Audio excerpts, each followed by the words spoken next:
Hi, I'm Deborah Dahab, your expat coach and intercultural psychologist. Today, I'm going to talk about what to do when you're not able to work in the country you're in. So this happens a lot with trailing spouses, as it's called, or people who accompany a partner and this partner has a working visa, is working for a company, and the other person, the partner, does not have the same rights in the sense that their visa will not allow them to work.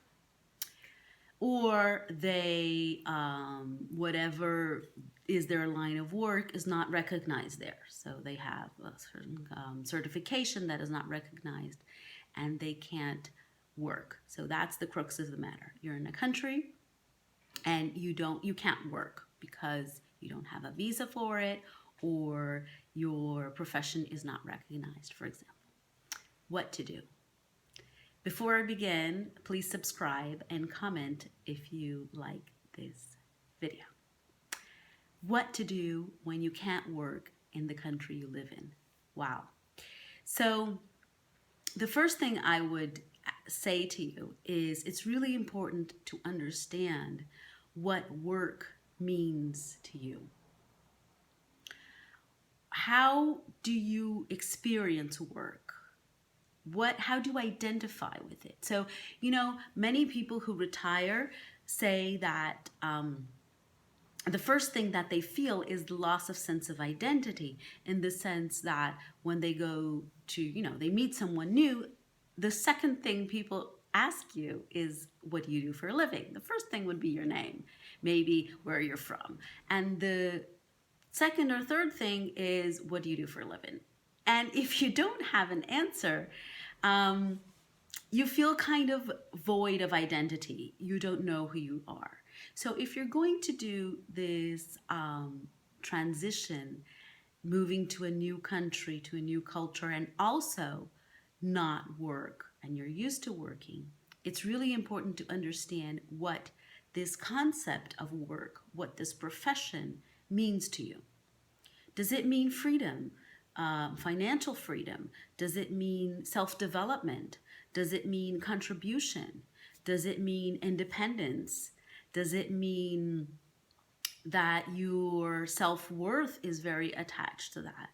And there are no right or wrong answers, but it's important to investigate internally, to dig in and understand what dynamics goes on with your work and how you value your work.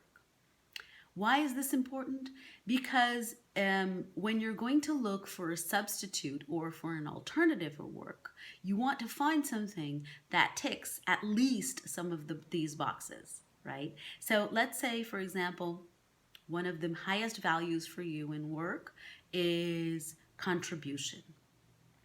So you're going to find an alternative that will cater to that value.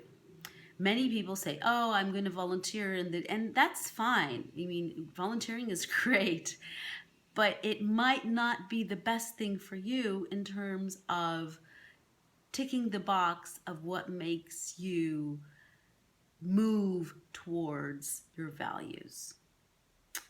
So that's the first thing. Understand your values and understand what's associated, what's related to your concept of work. The second issue is regarding financial planning. So if you're someone used to being financially independent and you're going to a situation where you're not going to be financially independent, that can be really hard. I mean, understand what the dynamics is going to be if you want to, purchase little things like go to a coffee shop or go to the movies or buy small things. How is that going to work with your partner? And it's important that you have a sense of self-worth as well.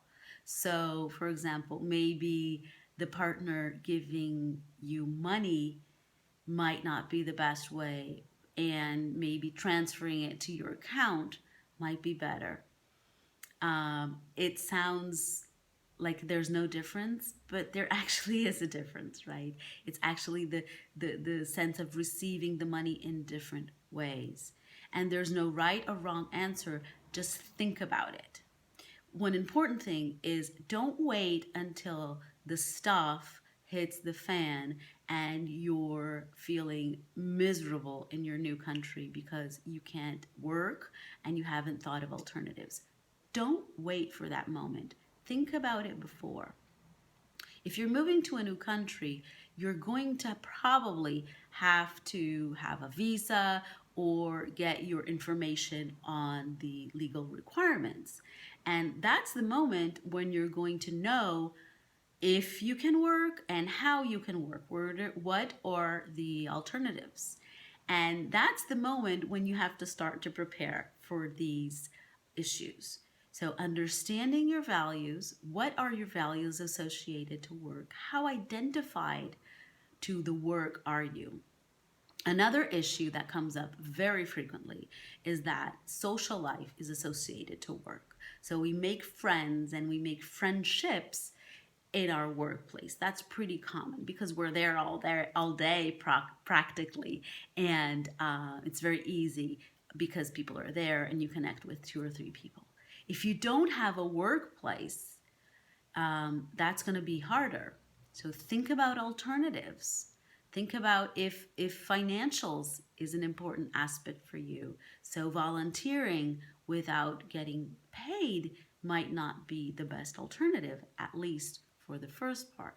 How can you work, for example, online? How can you derive income from other sources? It's not necessarily easy to answer these questions, but these are important questions to ask because these issues will come up. You will start feeling these issues probably after your honeymoon phase, and I will put up a link for the video where I explain what the cultural transition process is. So, right about after your honeymoon, you're going to start to feel these internal pressures. And if you have it a little bit figured out or thought about it, it can be easier. It can be a lot smoother. And to finalize this video with the tips is communicate. Communicate to your partner what your needs are. Communicate with friends how you're feeling. And communicate with other expats because there's a lot of people going through the same things that you're going. And connecting with people and communicating with people will be a great way for you to make friends, even if you're not in a workplace, in a different place, and be able even to be open to opportunities that you might have not even thought about regarding some income streams and some ways that you can work within the legality of your situation. So I hope this was helpful. I hope I gave you some ideas to deal with this topic, which is not necessarily an easy one, right? So subscribe to the channel and comment. I'd love to see your comments. And I'll see you next week. Bye-bye.